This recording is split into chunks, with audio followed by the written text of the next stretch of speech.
Poll pressure not surprising, Bishop. Barnaby Joyce has reasserted the Nationals' critical role in the coalition government, as acting Prime Minister Julie Bishop admitted events of recent weeks had been damaging. Mr. Joyce would ordinarily be acting PM with Malcolm Turnbull traveling to Israel for leader-level talks and the centenary of the Battle of Beersheba. Instead he's unemployed and fighting a by-election in his former NSW seat of New England after the High Court disqualified him from Parliament due to his dual citizenship.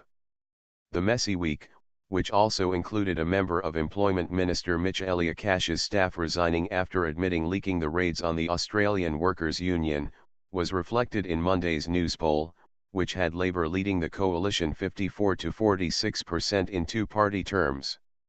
The coalition's primary vote has also dropped from 36 to 35%, while Labour's remains steady at 37%.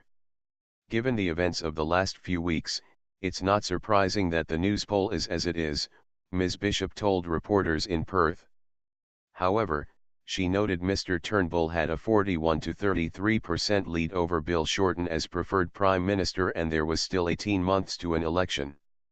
With some Liberal MPs fuming over the situation, Mr. Joyce and his deputy Fiona Nash, who was also disqualified, had put the government in, the Nationals leader said, "We are a coalition and without the National Party, there would be no government.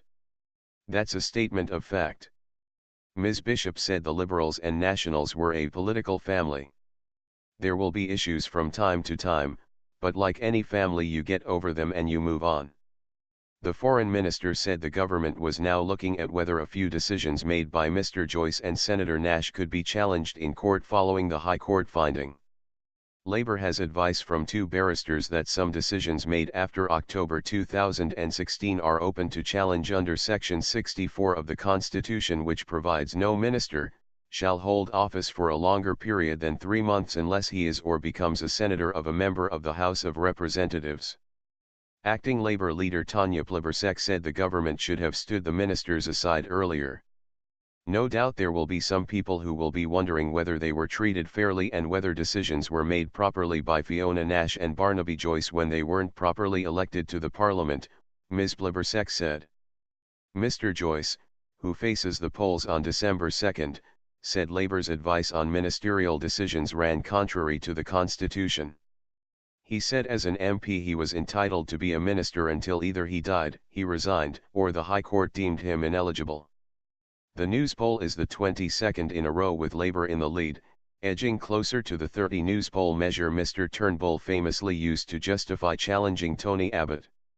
"I think we just continue to press on," said Liberal MP Craig Kelly, asked on Sky News what would happen when the 30 polls was reached.